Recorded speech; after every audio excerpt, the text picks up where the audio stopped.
ಅದೆಲ್ಲ ಇನ್ನೂ ಇದೆ ಅದ್ರ ಒಂದು ಕಡ್ಡಿಪೆಟ್ಟಿಗೆ ಬರ್ತಲ್ವಾ, ಮಾಡ್ತಾರೆ. ಕಡ್ಡಿಪೆಟ್ಟಿ ಬಾಕ್ಸ್ ಬರ್ತಲ್ವಾ, ಒಂದು ಸೀರೆಯನ್ನ ಬಾಕ್ಸ್ ಅಲ್ಲಿ ಇಟ್ಟು ಅಷ್ಟೇ ಬಾಕ್ಸ್ ಅಲ್ಲಿ ಒಂದು ಸೀರೆಯನ್ನ ಅವಾಗ ರಫ್ತು ಮಾಡ್ತಾ ಇದ್ರು ನಮ್ಮ ದೇಶದವರು. ನಮ್ ದೇಶ ಆ ತಂತ್ರಜ್ಞಾನ ಇತ್ತು ನಮ್ಮಲ್ಲಿ. ಹಿಸ್ಟ್ರಿ ಇದೆ, ಎಕನಾಮಿಕ್ಸ್ ಇದೆ, ಪೊಲಿಟಿಕಲ್ ಸೈನ್ಸ್ ಇದೆ, ಏನ್ ಬೇಕು ಏನಿಲ್ಲ, ಏನಿದೆಯಲ್ಲ, ಏನಿಲ್ಲ ಅಂತ ಕೇಳಿ ಎಲ್ಲ ಇದೆ.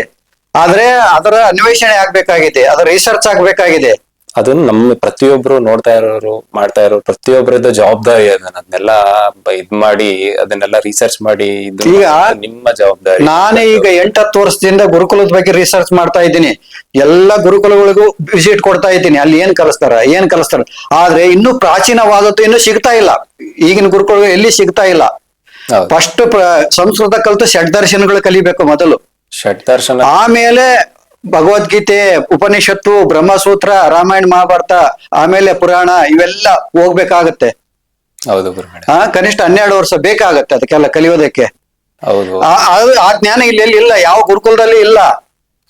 ಹೌದು, ಆಳವಾದ ಜ್ಞಾನ ಇಲ್ಲಿ ಮಕ್ಕಳಿಗೆ ಸಿಗ್ತಾ ಇಲ್ಲ. ಅದನ್ನ ನಾನು ಅನ್ವೇಷಣೆ ಮಾಡ್ತಾ ಇದ್ದೀನಿ. ಒಂದಾದ್ರೂ ಈ ಭಾರತದಲ್ಲಿ ಆ ಪ್ರಾಚೀನ ಗುರುಕುಲ ತರ ಒಂದಾದ್ರೂ ಸ್ಥಾಪನೆ ಮಾಡ್ಬೇಕಂಬುದೇ ನನ್ನ ಉದ್ದೇಶ.